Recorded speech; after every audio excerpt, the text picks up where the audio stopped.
Hi guys! Today we're going to go through our broad overview of the Old Testament. So last time we kind of looked at a broad overview of the entire Bible. This lesson we're going to look at the Old Testament in particular, and then next week we'll conclude with the New Testament. I will be honest with you, the Old Testament has the most meat in it. It's got a lot of stuff, so just bear with me through this. I highly encourage you guys to watch these videos again. If you feel like you missed something, don't feel overwhelmed. The first time I took notes on these, I had no clue what was going on, as I've mentioned. So just take it for what it is. We tried to outline it really well so that it makes sense to you. But if you're really interested in knowing more, I would highly encourage you to rewatch the videos. Today, we're going to be working on pages 4 through 13 of your handout. So that's what we're going to get through all those pages today. So let's go ahead and dive in. We're going to start at point 5. This is going to be on page 4, a broad overview of the Old Testament. Point 5 says, the Old Testament consists of 39 books written before the birth of Jesus Christ. So the Old Testament is 39 books, which we talked about last time, and this was all written before the birth of Jesus Christ. And if you remember from last teaching our Ampec analogy that we did right there towards the end of the lesson, remember that the Old Testament is the A in Ampec, which is the anticipation of Christ. So the whole Old Testament is just setting a stage for our Savior Jesus. Point number 6. The 39 books of the Old Testament are divided into 17 historical books, 5 poetical books, and 17 prophetical books. So your blanks are 17, 5, and 17. And if you will pay attention to the screen on this part and also refer to your handout on page 4 that's immediately following point 6. This is a list of the books of the Old Testament, and we're going to kind of look up at the screen here and talk about this list in more detail. So we talked about the division of the Old Testament in point 6. And so if you look at the numbers on top of this chart, you're going to see 17, 5, and 7. So left-hand column is the 17 historical books, middle column is the 5 poetical books, and the right-hand column is the 17 prophetical books. Those first 5 historical books, you're going to see out to the side to the left of that, in that left-hand column, it's the Pentateuch or the Torah, and these were written by Moses. So we talked a little bit about this yesterday, but those 5 books that Moses penned, those first 5 books at the beginning of the Bible are listed there. And they're collectively known as the Torah.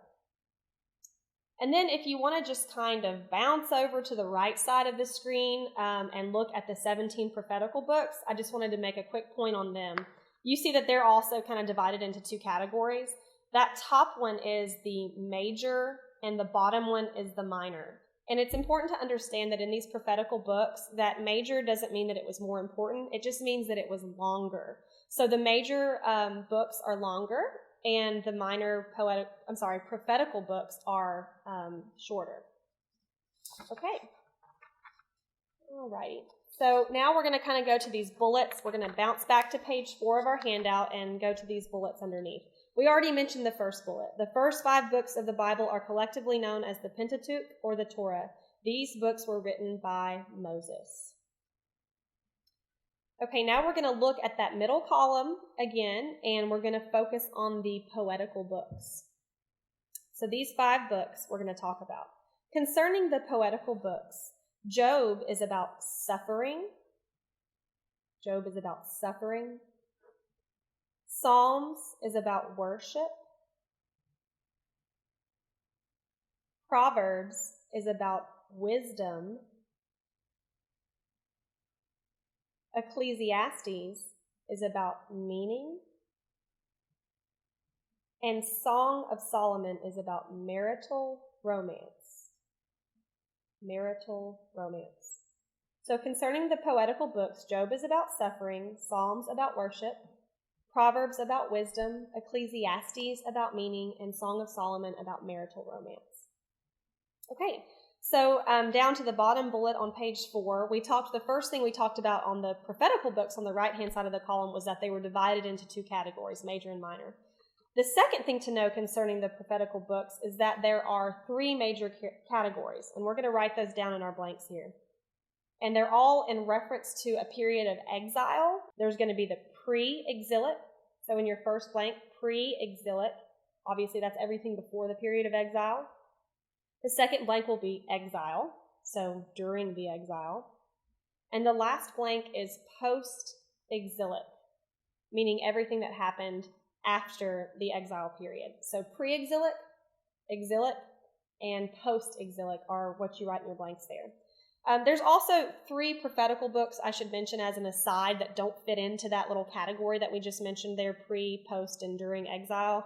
And there is a list of more detail on these prophets and what they did, and a list of those 3 that don't fit in. If you're interested, as I've mentioned before, please email me or find me after lesson and ask me if you're in my group. I'd be happy to share that with you. And as mentioned, we're going to go through that period of exile later on. So if exile doesn't mean anything to you right now, don't worry about it. We'll go through it so you'll know it later. Okay, point 7. The key to understanding the Old Testament is to realize the historical books cover the major storyline. The major storyline of the Old Testament, from creation to approximately 400 BC, while the remaining poetical and prophetical books fit in at proper places within that story. So they fit in at proper places. So major storyline for your first blank and fit in for your second blank. Now I'm going to have you look up at the screen here. I have made a little timeline there that you guys are going to fill out under point 7. And so you guys can go ahead and be writing that down and just kind of listen to me as I talk. We're going to kind of try to make this make sense. So we talked about in the first point on point 7 that the historical books lay out the major storyline of the Bible. So if you were to take that chart on page 4 in that left-hand column, all those historical books, and you would write those in on the little lines that you see on the screen here. So everything above the horizontal line is going to be historical books. And you can see on the screen that I've written historical on the left-hand side of that line. Everything below the line, that horizontal line, is going to be poetical and prophetical books. So I've written that below that horizontal line there.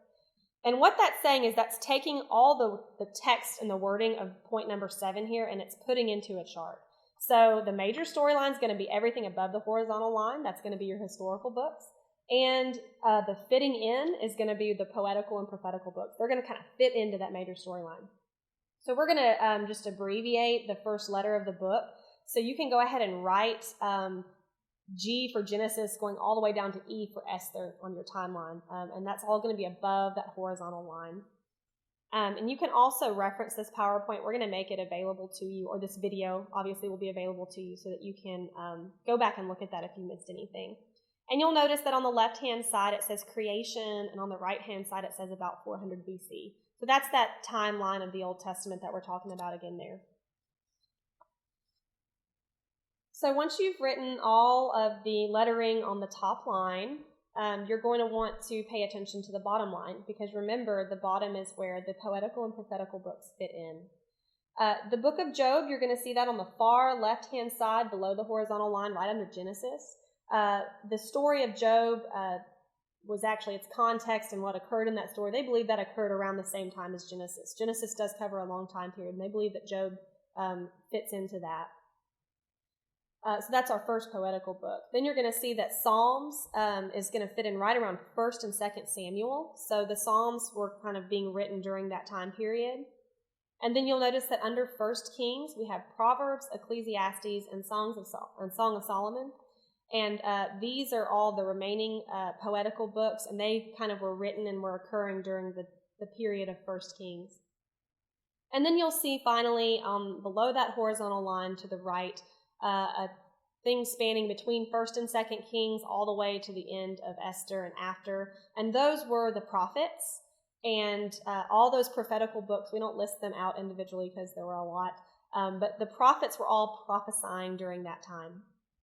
So just take a minute to kind of write that out, and I encourage you to go back and listen to that again and maybe pause it a little bit so that you can get all that down and have a sound understanding of it. All right, so moving on to point 8. The major storyline of the Old Testament can be understood by following Max Ander's 9 errors of Old Testament history. So we have creation in your first blank, creation, patriarch, Patriarch in your second blank. Exodus in the third blank. Exodus. Conquest in the fourth blank. Conquest. Judges in the fifth blank. Judges. Kingdom in the sixth blank. Kingdom. In the seventh blank, you have exile. Exile.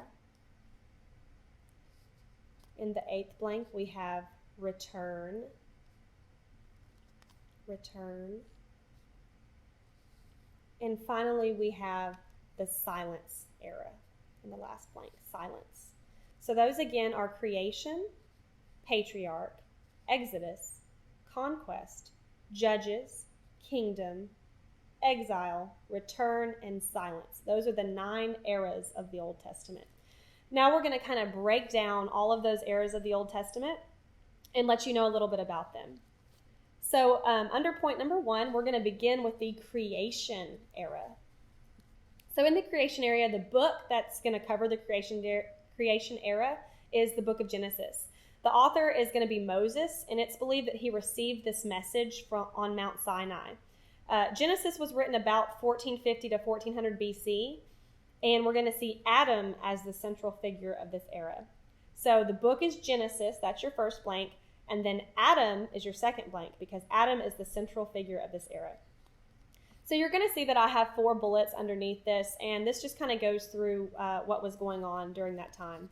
So the first bullet is creation, and that's found in chapters 1 and 2 of Genesis. That's basically how God made the earth and all of its inhabitants. And it tells the story of how he did that in 6 days and rested on the 7th day. The next bullet that we have is the fall, and that's found in chapters 3 and 4 of Genesis. And that is going to represent the fall of man. So many of you have probably heard the story of Adam and Eve, and they're in the Garden of Eden, and everything's great, and then the serpent tricks them into eating the forbidden fruit from the tree, and there's a separation from God and man. And that was the first sin, and that's known collectively as the fall. The next point you're going to see there is the flood and Noah's Ark, and that's found in chapters 6 through 9 of Genesis. And you may recall the story of, this was one of the few stories I'd ever heard of the Bible when I first started, the story of Noah's Ark. And that's where God looked around at his creation and was really disappointed in all the violence and the lack of belief. And so he selected Noah because Noah was a blameless and righteous man, and said, Noah, get some of your family and go get an animal, one of each kind, male and female. I'm going to have you build this ark, and I'm going to wipe out, mankind because I'm so disappointed. So there's that famous flood we hear about that goes on, and Noah and his selected family members and those animals basically begin, after the flood is over, to go out and repopulate the earth. And after that, God makes a covenant with Noah that he's not going to do that anymore. The next and last point there is the Tower of Babel, and that can be found in chapters 10 and 11 of Genesis. And this is a really cool story. Basically, you're going to see a common theme here, and it's still going on today, that God's going to be merciful, and then we're going to forget about him and do our own thing, and then he's going to punish us. Here's no exception here. The people, sometime after the flood, that have repopulated the earth, they have a city, and they're like, we're going to build a tower all to ourselves to kind of celebrate us. God frowned on that, because he's like, you're not responsible for any of this, I am. But they decided anyway, I'm going to go ahead and make this tower. And it becomes known as the Tower of Babel, because God, as a punishment to them, is going to confuse all of their language so that they can't understand one another when they try to talk. And that's actually where the word babbling comes from. So when you're babbling and not making any sense, it comes from this Tower of Babel here, where God confused their language. Okay, so that covers the first era. That was the creation era. Now we're going to move on to the Patriarch era. Point 2, Patriarch era.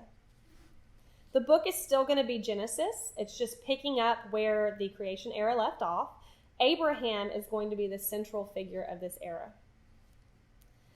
So you're going to see, once again, some points underneath here. You can write stuff down under these points if you want, but the basic outline, like I said, is already typed up for you. The first thing that I would encourage you to write is under the calling of Abraham. That's going to be Genesis chapter 15, where God is going to call Abraham. There's going to be an Abrahamic covenant that is made. Abrahamic covenant. And that'll be up on your screen. And that covenant consisted of land, seed, and blessing. And that's basically where God chooses the simple man Abraham and he says, I'm going to make a promise to you in this covenant. I'm going to give you land. I'm going to give you many, a seed, many sons, and I'm going to bless you. And you're going to be the father of many nations. And so that was the Abrahamic covenant that was given to Abraham under there on point, the first bullet. The next bullet is Isaac. Isaac is going to be the son of Abraham and his wife Sarah. And you may recall this story. He's the son that was given to them by God, even in their old age.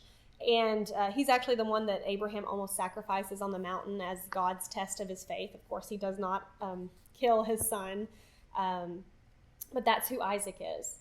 And then Isaac is going to marry a woman named Rebekah, and they're going to have a son named Jacob. And that is the next point down there. Jacob is important. God's going to wrestle with him in that famous story, and they're going to change his name to Israel. And he's actually going to be the father of 12 sons, and they're going to name the tribes of Israel after those sons. And then the last bullet down there is Joseph. Joseph is going to be the son of Jacob. He's actually the 11th child born to Jacob, and his mother is Rachel. Joseph's story is a really interesting one. I highly encourage you to go read it. But basically, Joseph was one of the younger sons, and his brothers were really, really jealous of him. He was kind of a favorite. And they actually plotted to be rid of him and sell him, their own brother, into Egyptian slavery. And God is going to be with Joseph, and Joseph is basically going to rise to power in Egypt. And down the road, there's going to be, a famine and a drought and all these problems where his family back there is going to have to travel to Egypt and request grain and food because they're starving. And Joseph is actually going to be in a position of power, and he's going to forgive all those brothers who betrayed him, and he's going to uproot his family and move them into Egypt with him. So it's a really awesome story about forgiveness, and it's also going to be a nice segue into our third era. So our third era is the Exodus era. So in that blank under number 3, write Exodus. The books are Exodus, Leviticus, Numbers, and Deuteronomy. And Moses is going to be the central figure of this era. So once again, I'm going to go through these bullets underneath here, and you jot down what you want, but the main outline is already there. The story of Moses. Moses was a Hebrew that was born into Egyptian slavery. So remember, in the previous era, they were somewhere else, and then they moved into Egypt because their brother Joseph became popular. So these are still God's people, and now we're in Egypt. So Moses is actually born in Egypt, and he is a Hebrew. And time has passed since the Patriarch era, and the Egyptians are enslaving the Hebrew people. And Pharaoh's kind of going, there's too many of these Hebrew people. And he felt threatened by it, and he said, let's kill all the male sons that are born at birth, like to kind of cut down on all these Hebrews that there are. And Moses' mother, not knowing what to do, couldn't bear the thought of her son being killed. So she fashions a basket of reeds and puts him down in the Nile and sends him on his way. And Pharaoh, the daughter of Pharaoh, who's the main to-do in Egypt, he's the main head honcho, his daughter is going to find Moses in that basket and secretly raise him up as one of her own sons. So Moses is actually going to go from a baby who should have been executed to a very prominent prince in Egypt. But Moses always knew who he was. He knew he was a Hebrew and never forgot that. And he's going to witness an Egyptian slave driver beating one of the Hebrew slaves to death. And it's going to make him so mad that he goes and actually kills that Egyptian slave driver. And when that happens, he knows he's kind of caught. So he goes and he flees out of fear. He flees out into the wilderness. And this is the story where Moses has his encounter with God. And this is where you're going to recall the burning bush. And God's going to appear to Moses, and he's going to say, hey, I'm going to set you out to be the guy that I use to free the Hebrew people from Egyptian slavery. Moses kind of gives him a little argument. I don't think I'm cut out for the job, but God uses ordinary people, and he says, you're going to do it, and he sees him through it. So that's going to move us down to the next bullet, which is plagues and Passover. This is that famous let my people go story where Moses is going up to Pharaoh and saying, you let these Hebrew people go or there's going to be trouble. And every time Pharaoh says, I don't care, bring it on. And every time Moses brings it, and Pharaoh feels bad for a little while and thinks he's going to change his mind, and then he goes right back to being his heart being hardened. So this is going to occur through several plagues in a Passover. There's actually 10. And on the last plague there, this is where we're going to see the Passover. And Moses tells the Hebrew people that, to slaughter a lamb and paint the door, the front of their door red with the lamb's blood. And this is where we see the Passover. And the Passover means Passover because that signal on the front door, that blood on the front door, was the signal for God to pass over their houses, the houses of the Hebrews, and not kill their children. And so after this Passover, all the Egyptian sons, including Pharaoh's son, firstborn, are killed. And this is the final straw for Pharaoh, and he says, you know what, just Moses, take your Hebrew people and get out of here. I don't care, just go, just stop bringing all these horrible things upon us. So Moses gathers up the Hebrew people, and they go into this mass exodus, which is where the name Exodus comes from. The Exodus means to exit or to leave. And so Moses carries all these people out, and they are leaving Egypt. And then they get a little ways down the road, and Pharaoh decides that he has changed his mind and he wants all his slaves back. So they actually go and they chase them down. And that's where we get this famous parting of the Red Sea, which is your next bullet. And that's where the Hebrew people have the Egyptians at their backs and the Red Sea at their front, and they're just stuck. And they're like, what are we going to do? And God parts the Red Sea for the Hebrew people and Moses to pass through. And then as the Egyptian charioteers and chariots come through to chase the Hebrew people, God is going to close up the Red Sea and just wipe them out. So that's what happens under Red Sea. Then a few of these other points, 10 Commandments. After the parting of the Red Sea, Moses is going to go up to Mount Sinai where God's going to give him the 10 Commandments. And then we have a point here, tabernacle. Tabernacle it means tent, and it was basically the portable dwelling place of the Lord. It was an actual structure that the Hebrew people used to worship the Lord. Spying on the promised land, that is the next little bullet under there. So basically the promised land has been taken over by several different people, and it's the Hebrew people's land because of that covenant that God made with Abraham. And so they know they've got to take that back over. And so 2 spies, along with several others, but 2 that are important were Caleb and Joshua in this spying on the promised land. It was Caleb and Joshua. And they, at a place called Kadesh Barnea, they are searching out the promised land. And they're the only 2 that actually come back and say, hey, I think we can take these guys. Everybody else is going, there's no way, Moses.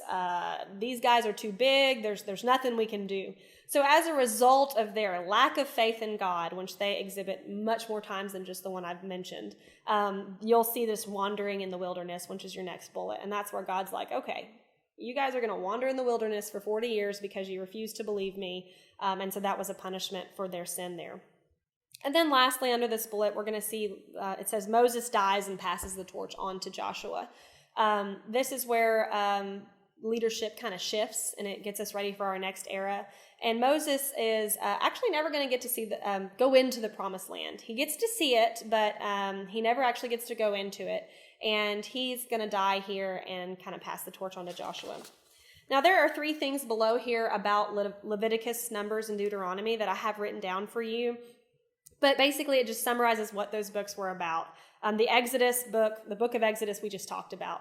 Leviticus was the law being explained. So God's going to give them laws and tell them what they need to do with them and how to live, basically. The book of Numbers is a book explaining like numbers and strategy. And that's kind of like a war book in preparation for war. This is how many we're going to need to take over the promised land, and this is how we're going to strategize. The book of Deuteronomy, that is an awesome book if you don't, it sounds really boring, and I know it can be, but the beginning of that book, when Moses dies, he gives a speech. So it's kind of like his final word to the people before Joshua takes over, and it gives a really awesome summary of what's happened thus far in the Old Testament and all the wonderful things that God did for his people, and, saying, hey, you guys need to remember this. One awesome point a point that I think is really awesome is when I first started reading about the Exodus, I was envisioning, I guess, like a small herd of people, but historians actually believe that there was about 2 million people that Moses was taking and leading on this Exodus. Through the guidance of God and family members, Moses does learn to delegate a little bit so that he's not just doing everything alone, but it was a very, very large exodus of people, about 2 million. Okay, so now we're ready for the Conquest Era. Point number 4 is the Conquest Era. So this is immediately following the death of Moses and moving on to Joshua's leadership. The book is Joshua, and that's your first blank under Conquest Era. The book is Joshua. The author is mostly Joshua, although some elders definitely expounded after Joshua died. It was written about 1410 to 1350 BC, and in your next blank, you're going to see Joshua is the central figure of this era. And this was considered an era of success. So it's the Conquest Era, the book of Joshua. Joshua's the main guy, and it's an era of success. Okay, so I have down there, which is really important to understand, that in Deuteronomy 7, 1 through 5, God has commanded the Israelites 3 things. And these 3 things are really important to know and understand because the Israelites are going to break each and every one of these things, and you're going to see them being punished for this. But God told them, he was very upfront and said, these are the 3 things I do not want you doing. Number 1, he said, I want you to utterly destroy the Canaanites. The Canaanites are the people that are in the promised land right now. He says, utterly destroy the Canaanites. So your first blank is destroy. The second thing he tells them to do is do not intermarry with their women. So that second blank is intermarry. Do not intermarry with their women. And third and finally, do not worship their gods. Do not worship their gods. As I said, shortly following this conquest era, the Israelites are going to do all of those things. And we're going to start to see that while the conquest era is an era of success, we're going to quickly move into an era of failure. So you see 4 bullets down there, and we're going to go into these in more detail because we're about to get into some maps, but you see Jordan, and it says parting of water. The Jordan River was a river that the Israelite people needed to cross so that they could get into the promised land, and God is actually going to part that body of water as well, just like he did the Red Sea to help them safely get across. You'll see Jericho as the next bullet. That's that major battle that you hear about where on the 7th day, they march around the city, and on the 7th day, they blow the ram horn 7 times, and the wall collapses, and they defeat the city of Jericho.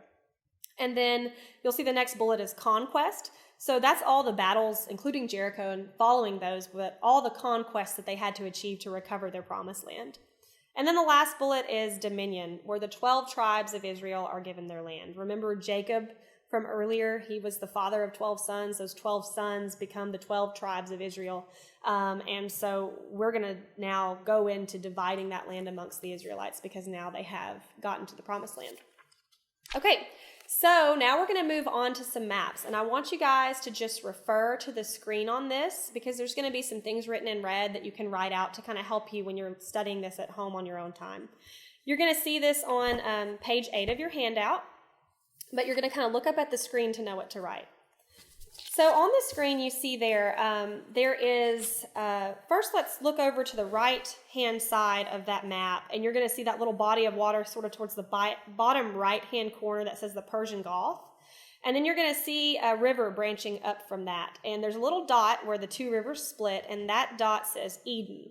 That's roughly where historians feel the Garden of Eden was located.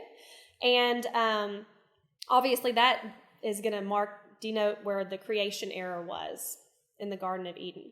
So this map that we're looking at is going to be showing you where creation and Patriarch era, everything that went on during then. Then you're going to notice that there's a yellow line on this map, and that yellow line kind of begins in U-R, and you see that there is a little thing written under there that says calling of Abraham. So God is going to talk to Abraham in that city of Ur. And you can kind of follow that yellow line, and it's going to lead you all the way into Egypt over there towards the left. And we're going to kind of stop there on this map because Egypt, as you recall, Joseph takes his family into Egypt, and then from Egypt, Moses is going to lead the people in their exodus. So this is just kind of keeping track of where these Hebrew people, also known as Israelites, went. And so we can kind of keep up with them. So that little box that you see on the map, that whole area is going to be the area of the Exodus and the conquest, and that little boxed area is going to be blown up on the next slide. So let's turn the page and take a look at page 9.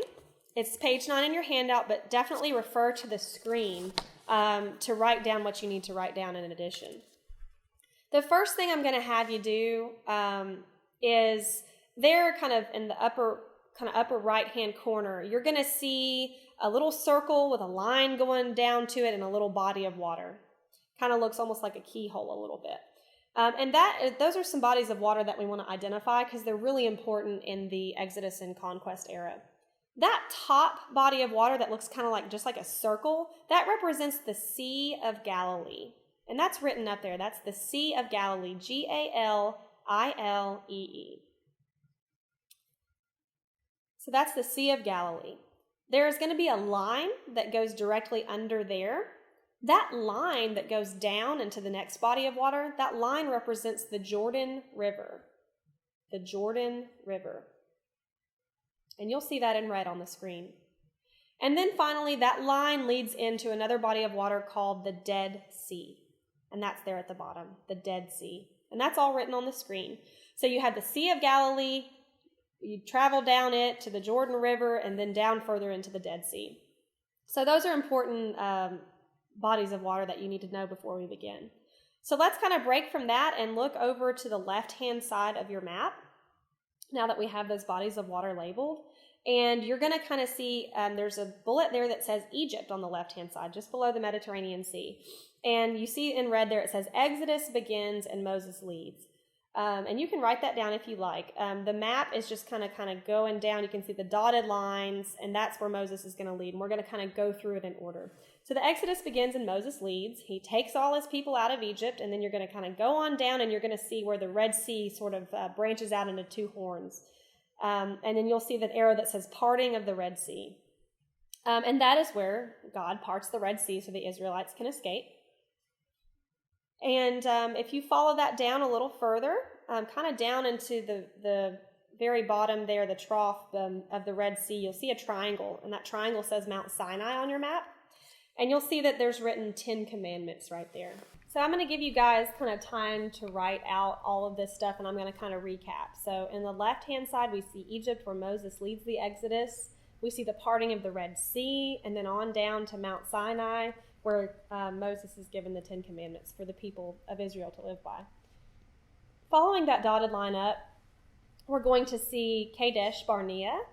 And Kadesh Barnea is the place of rebellion that we mentioned earlier when we were talking about the Conquest Era. So this map in general, I should mention, is going to show the Exodus and Conquest Era. So those are the last two we talked about.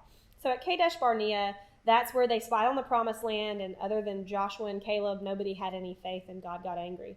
And that's when they did, right below that, you'll see 40 years of wandering in the wilderness. And that's what that kind of circle with arrows represents.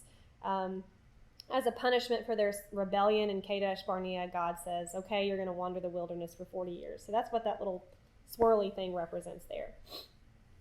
And so they're going to do that for a while, for 40 years to be exact. And finally, they're going to come out of that. And you'll kind of notice that right after that swirly and going on up towards, right there by the Dead Sea, there's riding out to the right. It says somewhere between wandering the wilderness and beginning the conquest, Moses dies and Joshua takes over.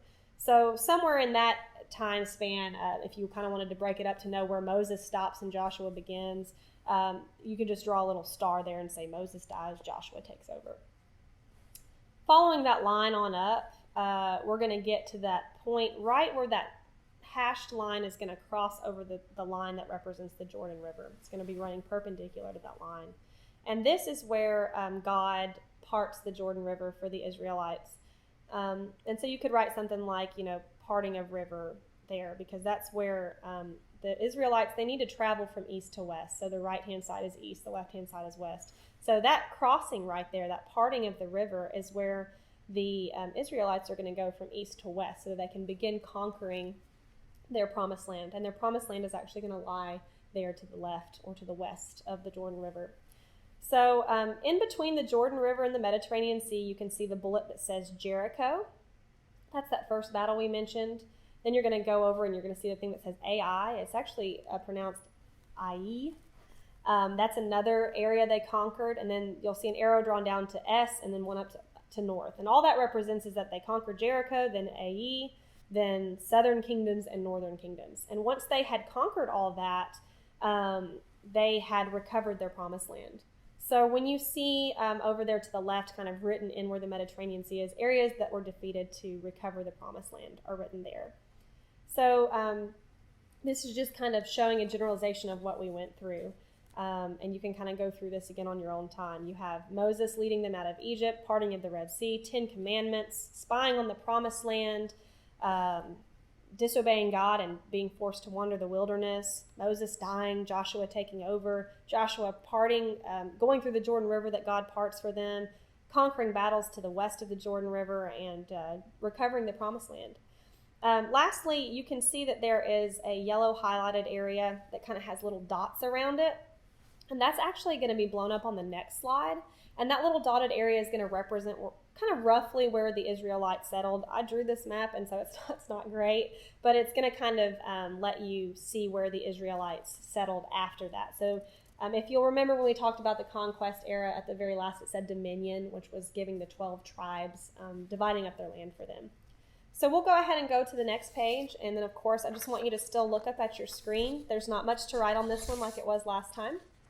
Okay, so on page 10 of your handout, you're going to see the division of the promised land amongst the tribes of Israel. And I just wrote out a couple of things. If you look up on your screen, you'll notice that there's 1/2 and 1/2 written in the tribe of Manasseh.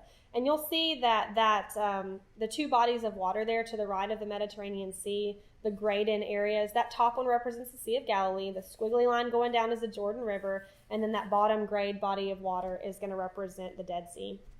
So there were a few people, and you'll see this on the right side of your slide there, that Gad, the half-tribe of Manasseh, and Reuben, this is just an FYI, they actually decided to stay east of the Promised Land. So remember that the Promised Land was to the west of the Jordan River. These folks actually said, we're cool hanging out over here. We like the area. They let their women and kids settle there, and they still crossed the Jordan River to the west to help them conquer the Promised Land. But then they actually headed back east and said, we're comfortable settling over here if it's okay with you guys. And of course it was. So you'll see that those 2.5 tribes are going to settle to the east of the Jordan. And then everywhere else is going to be to the left. And that's just kind of the division. You know that Jacob had a son named Levi, and these are the names of Jacob's children, these tribes of Israel. And the Levites, you're going to notice that they don't have a colony on here, and that's because they actually served as traveling priests.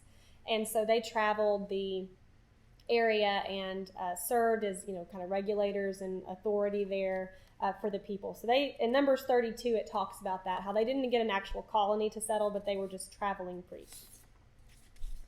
So that's going to cover all of our maps. And now we're going to move on to the Judges era. The Judges era. And that is point number 5, the Judges era. Your books are going to be Judges and Ruth. The books are Judges and Ruth. The author isn't known for certain, but many believe that Samuel wrote these books. Judges was written about 1043 BC to about 1004 BC. Ruth was written approximately 1011 BC to about 931 BC. Samson is a popular figure of this era. And this era, unlike the Conquest, which was the previous era, is actually considered an era of failure. So Judges is the era. The books are Judges and Ruth for your first 2 blanks. Samson is a popular figure of this era. Samson goes in your 3rd blank. And then finally, it's an era of failure for your last blank there. At this time, I'd like to have you just kind of refer to the screen. You're going to see a little drawing on there with some arrows, and that'll be in the space that I've given you below rebellion and sin cycles. I want you to kind of take some time to draw that, and I'm just going to kind of go over it with you as you draw it. But that's what that space is there for on page 11. This era of judges was actually a 400-year period. So your first blank is a 400-year period, 400. Okay, so if you're looking at the screen in the space below rebellion/sin cycles, you're going to just refer to this drawing. And it says at the very top, sin. And you can take some time to draw this in that blank I've provided. So the Israelites are going to, during this era, continually sin against God. And as a result of their sin, they're going to be enslaved. So you see that it says sin, and then it goes down to the right, servitude and slavery. And once they are enslaved, they're going to remember God, because God's the only one that can help them out. And they're going to go through a phase of supplication. So you see sin, going down to servitude, and then going down to supplication. And that just is a fancy way of saying prayer. So they're going to cry out to God in their time of need. And God is going to use judges to help them, and they're going to achieve salvation. And that's where the next era leads. The next arrow leads to salvation. So you'll see that the cycle, the arrows are continuous, and that there's a times 7 in the middle of that circle. And that's just saying that they went through this cycle 7 times during this 400-year period of, there were many judges. So they would sin, they would be enslaved, they would cry out to God, God would save them, and then once they were saved and everything was good, they'd forget God again, and they'd sin, and so on and so forth. The next thing on your bullet that you'll see is that Samuel was the last judge. So that's your bullet there. Samuel was the last judge. And then Ruth was considered a model woman during this era of failure. So your blanks there are Ruth and model woman. And as you're writing that, I'm just going to talk about Ruth just very briefly. But Ruth was a Moabite woman, and the Moabites, that was a tribe that was not in Israel. And she was married to an Israelite man, and after he died, Ruth chose to stay with her mother-in-law and stay amongst the Israelites, even though she didn't have to. She ends up marrying a man named Boaz, and as a result of her being faithful and being such a model woman during this time, her lineage is actually traced down to King David, which can be traced down to Joseph, the earthly father of Jesus. So it's pretty cool what she did. So other than Ruth being a model woman during that period, there wasn't a whole lot of good stuff going on in the Judges era. And that's going to get us ready for the next bullet, which is point number 6, the Kingdom Era. The Kingdom Era. There are several books you can see listed on your screen here that are in the Kingdom Era. We have 1st and 2nd Samuel, so you can write 1 and 2 Samuel in the first blank. 1st and 2nd Kings, so you can write 1 and 2 Kings. And then finally, 1st and 2nd Chronicles, so you can write 1 and 2 Chronicles there. So the books are, again, of the Kingdom Era. The books are 1st and 2nd Samuel, 1st and 2nd Kings, and 1st and 2nd Chronicles. Your last blank there is David is a popular figure of this era. David is a popular figure of this era. The Kingdom Era is going to be divided into 2 main sections. There is the United Kingdom, where everyone's united, the Israelites are united, and then there's going to be the divided kingdom. So you'll see those 2 bullets listed on point number 6 on page 11 here.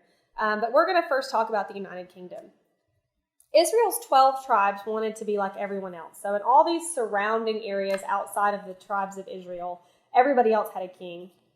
So they asked Samuel, the last judge, for a king. So in that blank, you'll write king. So Israel's 12 tribes want to be like everyone else. So they asked Samuel for a king. He advises against this, but he appoints Saul.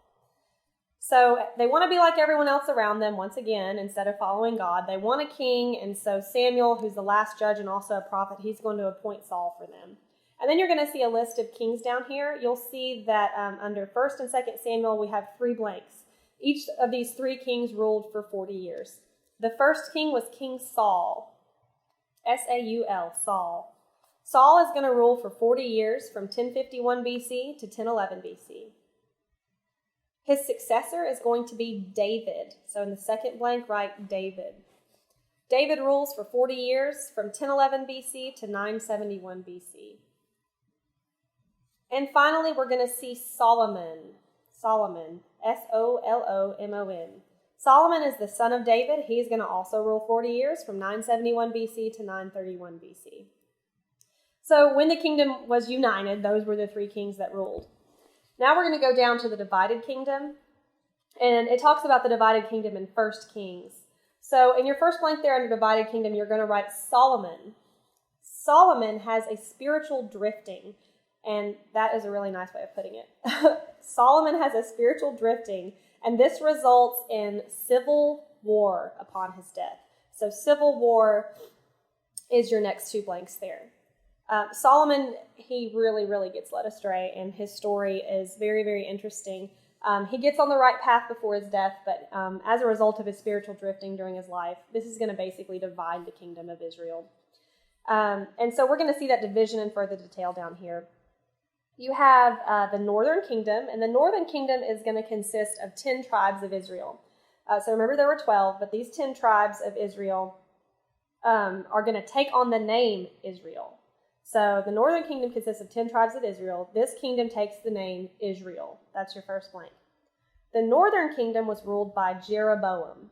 That's your next blank, and you can see the spelling of that up on the screen. Jeroboam, Jeroboam.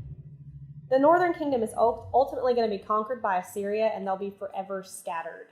And we're going to go into that just a little bit more, but basically the 10 tribes of Israel are going to stay with the name Israel, and they're going to be ruled by a guy named Jeroboam. When they're conquered, they're going to be scattered forever. They're not ever going to come back. So moving on to the next page, page 12, we start to talk about the southern kingdom. The southern kingdom consists of the remaining 2 tribes of Israel, which were Benjamin and Judah. This kingdom takes the name Judah. So your first blank there is Judah. The southern kingdom is ruled by Rehoboam, Rehoboam, who is actually Solomon's son. The southern kingdom is ultimately conquered by Babylonia, and they will be in exile for a while, and then they'll have a return, which we're going to discuss that in more detail later. So for now, just take it for what it is, and it'll make more sense later. So you got 2 kings. You got Jeroboam in the northern kingdom and Rehoboam in the southern kingdom. Those must have been popular names because they sound the same. It can be very, very confusing. Okay, so after this split in the kingdom, if you think about a nation divided, you think of the terms divide and conquer. It's a lot more easy to be conquered when you're divided, not to mention they've angered God at this point, which doesn't help. So now we're going to see a period of exile. So point number 7 is exile, the exile era. The books here on your screen you can see are Jeremiah, Ezekiel, and Daniel. Jeremiah, Ezekiel, and Daniel. And Daniel is a popular figure of this era. So that 4th blank under books is Daniel. Daniel is a popular figure of this era. We're not going to talk too much about the exile era. I've listed 2 points for you there, and it just basically talks about how the kingdoms were conquered. You had the northern kingdom, and if you had to compare the northern kingdom to the southern kingdom, the northern kingdom was worse. They both weren't great, but there were no good or considered righteous kings in the northern kingdom. So they lasted a lot less than the southern kingdom did. So the northern kingdom in 722 BC is actually going to be conquered by Assyria, and they're going to be scattered amongst, in the outlying regions, and they're never going to have a return because the era following the exile is the return, and the folks of the northern kingdom are not going to get a return. If you're interested in reading about that, how they were conquered, that's located in 2 Kings chapter 17. So as I mentioned, the southern kingdom was a little bit better. They had a few righteous kings, so they lasted a little longer, but in 586 BC, they were conquered. So in 586 BC, they were conquered. The southern kingdom is finally taken over by Babylon. The Babylonians had actually tried to take over the southern kingdom 2 times before in 2 prior failed attempts. On the 3rd try in 586 BC, they got it right, and they completely conquered the southern kingdom of Israel. That story is in 2 Kings chapter 25, about when they were conquered. Jeremiah prophesied prior to and during this time to warn the people of their impending captivity. So your first blank there is Jeremiah prophesied around this time to warn the people of their impending captivity. Impending captivity. So these people are being conquered, and they're going to be taken away by these nations that are taking over them, and that's why it's called the Exile Era, because they're exiled. They're taken out of their land and moved wherever the rulers want them moved from the other nations. There's another bullet under there. Many more prophesied during this era. There is a list available upon request. There were several prophets. All those prophetical books are named after the prophets, so there was quite a few. And there is more on this if you're interested. You can reach out for that. But let's try to keep it as simple as we can. If you look up on the screen and also on page 12, I made this diagram, and I hope it's not confusing. I hope it makes sense. But it basically just gives you an idea of who was conquered by who, and who conquered that guy or that guy, so that you have an idea who is the ruling leadership once we move on to our next era of return. So you can see if you look to the left, there was the northern kingdom, and remember, they were not as good as the southern kingdom, so they were captured first. So the northern kingdom, and then if you follow the line down, it says captured by Assyria. So the northern kingdom was captured by Assyria. The nation of Assyria was actually later captured by Babylon. So you'll see Assyria, and follow its line down, it says Assyria captured by Babylon. Babylon's also going to, later on down the road, about 200 years, is going to conquer the southern kingdom. So when you look to the right-hand side, you see southern kingdom captured by Babylon. So at that time, Babylon has captured everybody. And then Babylon, after some time, is actually going to be taken over by Persia. So if you follow that all the way down to the bottom of this little diagram here, Babylon is captured by Persia. And all that's kind of written to explain to you, the northern and southern kingdom of Israel, this is how they were scattered among this division in this civil war. And to let you know that Persia is going to be the leading authority, the nation that has captured these Israelites, and they're going to be really important in our next era. So we're going on to our last page of the day. So flip over to page 13. I know it's been long, so bear with me through these last two eras. Number 8 is the Return Era. So the books associated with the Return Era are Ezra, Nehemiah, and Esther. And you can see those books written up there on the screen. Ezra, Nehemiah, and Esther. And if you can remember way back to when we did our timeline at the beginning, the last 3 historical books are Ezra, Nehemiah, and Esther. So we're finishing that major storyline up right now. And so, as I've mentioned probably ad nauseum, the northern kingdom is not going to ever return, but the southern kingdom, some of those folks are going to have the chance to return. And so in this return era, it's all about the Israelites being able to return after they're in captivity. And the king of Persia, if you see under point number 1, we see 4 returns here. Number 1 says the king of Cyrus of Persia is going to allow Zerrubabel, which is a crazy name, Zerrubabel, Zerrubabel, to return with approximately 50,000 people to rebuild the temple. And the temple was actually completed in 516 BC. So after they're in exile, Persia is the leading authority, and Persia is going to say, okay, some of you guys can return to your homeland. So leadership in Persia allows Zerrubabel to take those people back. The second return we see is Ezra. Ezra returned with approximately 2,000 people to help rebuild the people. So obviously spirits and morale were down. They had totally been conquered, and they were just down, and they needed a leader to help remind them who God was and how great his mercy is and how he can help. So Ezra returned with those people and kind of helped rebuild the people. The third point is Nehemiah. Nehemiah returned to rebuild the walls around Jerusalem. The rebuilding of the walls took 52 days to complete. Nehemiah was a very dedicated guy. His story is awesome. It's obviously found in the book of Nehemiah. And he really faced a lot of adversity, and a lot of people were against him when he tried to complete this rebuilding of the wall. So it's a great story to read. And then finally, we see Esther, Queen Esther. Esther was a Hebrew, and she actually becomes the queen of Persia. So she's going to marry King Xerxes of Persia. And to make a long story short, basically she gets wind of the fact that the Hebrew people are, there's a plot to get rid of and kill all of them. And those are her people. So as queen, she uses, requests to her husband to please spare these people. And she actually changes their fate so that these Hebrew people are not killed off. And that helped to keep the line going of the Hebrew people. So she was a pretty remarkable woman. All right, so that covers the return era. So we see that some people were able to finally return. We're going to move on to our final era of the Old Testament, which is known as the Silence Era. The Silence Era. So after Malachi in about 425 BC, the last book of the Old Testament is Malachi, and there is a period of quote-unquote silence where no word from God is heard for 400 years. So we have a silence era where there's a period of silence where nobody hears a word from God, and that period lasts 400 years. So no one at this time, basically what that means is no one was prophesying. There were no prophets talking about God. It was just a period of silence. And then you'll see in the next line there, the next voice that is heard is that of John the Baptist.